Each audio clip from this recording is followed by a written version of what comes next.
Attacking civilian infrastructure during war is one of the most sensitive and legally regulated issues under international law. What counts as civil infrastructure?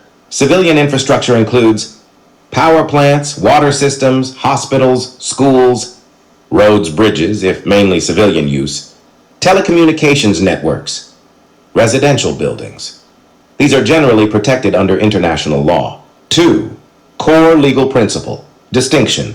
Under international humanitarian law, IHL, especially the Geneva Conventions and their additional protocols, parties to a conflict must distinguish between civilians and military targets. Civilian objects cannot be directly attacked.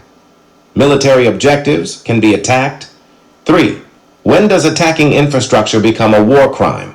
An attack becomes a war crime, as defined under the Rome Statute of the International Criminal Court, if A. Directly targeting civilian objects. Example: bombing a hospital with no military use, destroying a water supply system to harm civilians. This violates Article 8 of the Rome Statute. B. Disproportionate attacks.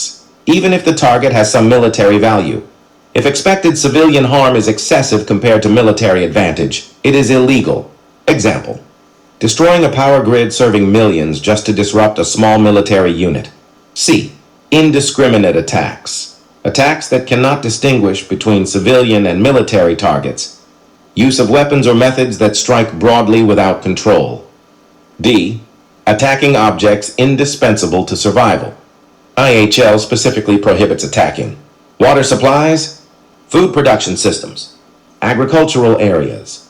This is clearly stated in the additional protocols to the Geneva Conventions. Key legal sources. These rules come from Geneva Conventions, Additional Protocol I, 1977, Rome Statute of the International Criminal Court. Customary international humanitarian law. Bottom line, attacking civilian infrastructure is generally prohibited. It becomes a war crime when civilians are intentionally targeted. The attack is disproportionate or indiscriminate.